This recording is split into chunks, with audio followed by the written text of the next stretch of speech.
Ambassador, thanks a lot for coming on. Thanks so much for having me, Tucker. So it seems we've just been talking about what the actual crime numbers are, and I don't know if we're really going to get to the truth of it, but it does seem clear to me that there is legitimate concern about it in Sweden, whether or not the average person feels free to express that. And one of the ways we know that is because the government itself said recently, wow, too many people are coming into this country, and there's a social cost to this. If the wave of refugees and immigrants wasn't a problem, why would they slow it down as they have? Well, thank you. Tucker, I'm here for two reasons. One is that I think facts matter. People make decisions based on what they believe to be true, and those decisions have consequences. Now more than ever, when there is so much misinformation, and we have a president that takes advantage of a wide range of resources, and you should be privileged to be one of them, in giving him information to make important policy decisions for our country. So it's really important, and I appreciate the opportunity to have this dialogue with you. I saw your show earlier, and I thought it was great when you talked about that we need to move beyond, let's say, that you mentioned the personality of the president or the tweets, and we need to talk about the core issues, and we need to figure out how to have a lot of people come here and how to have them invested in our country. I thought those were really great questions.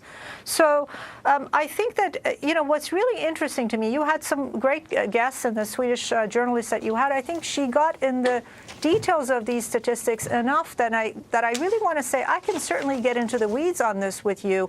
For the last 2 years, I've been steeped in this very much. I've seen statistics and reports and numbers, and I would just point out that none of what I have seen backs up the claims that Mr. Horowitz has made in the interview that he had with you, and I watched it twice, and I tried to listen for specific evidence or sources that he would state, and I didn't hear that. Perhaps I missed it, but it seemed to me that it was more anecdotal. I don't think you did. No, actually, he gave statistics from the Swedish National Council, which I think is part of the Ministry of Justice there, unless Not this one. I'm talking about the earlier. I'm talking about the earlier interviews from which the president. That suggested there's been an absolute rise in reported crimes, in arrests.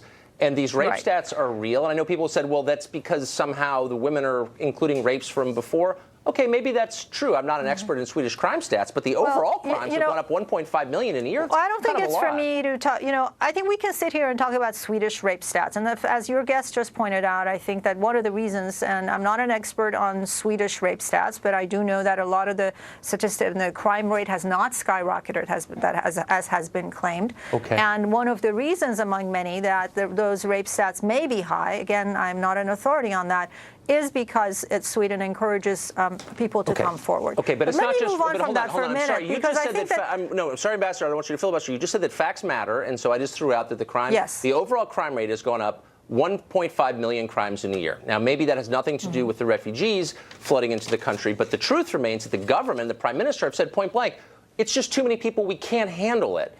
And so I wonder why it's so controversial for Americans to note that this is a problem when the Swedish government itself is saying that. Absolutely. So you nailed this right now. So that's what I want to get to, because it's really interesting to me that for the last 2 days we've been talking about Sweden.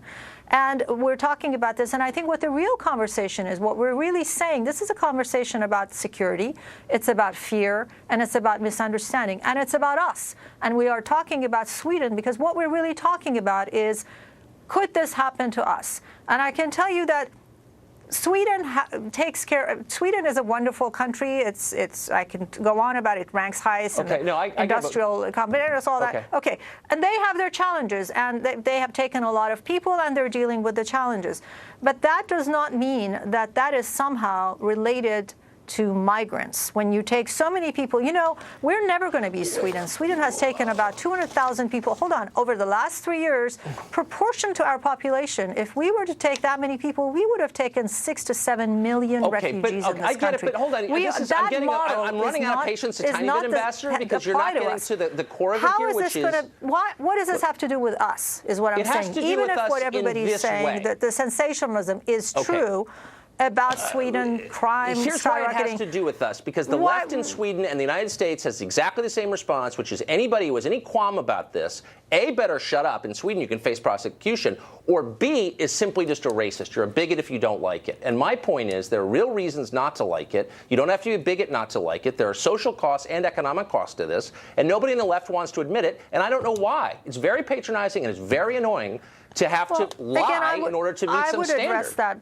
Again, when Mr. Horowitz was having that interview with you initially, he was saying, well, many people are saying this, or I went to some swanky party and people were yelling at me. Let me tell you one thing, that actually made me crack up a little bit.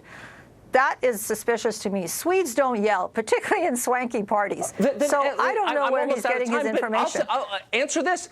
The Sweden Democrat, the party that was considered so right-wing and fringe 10 years ago is now vying for second place. Its support has doubled But Tucker, in the past 2 years. Why is that? You want to talk about core issue. This is another country. We're talking about the politics and the demographics and the challenges of another country. Why aren't we talking about any other country? Why are we talking about Sweden? We what could does this have talk to do about with us? France. First We of could all, talk about Germany or Belgium or Great Britain. could, I mean, it's all of a piece, to what obviously. End? You know, it's obvious when I was because in Sweden, it's a template for what's happening here. That's why, as you all know, and that's most what I'm voters trying to do. say. Well, that's what I started out by saying. Let's talk about the core issues. We're talking about this because we think it has something to do with us. Okay, I'm It sorry. doesn't. We are out of time, and I wish we'd gotten more to the points here, Ambassador, but I appreciate your expertise in coming on tonight. Thank you very much. Absolutely. Thank you. Up next, President Trump announced his choice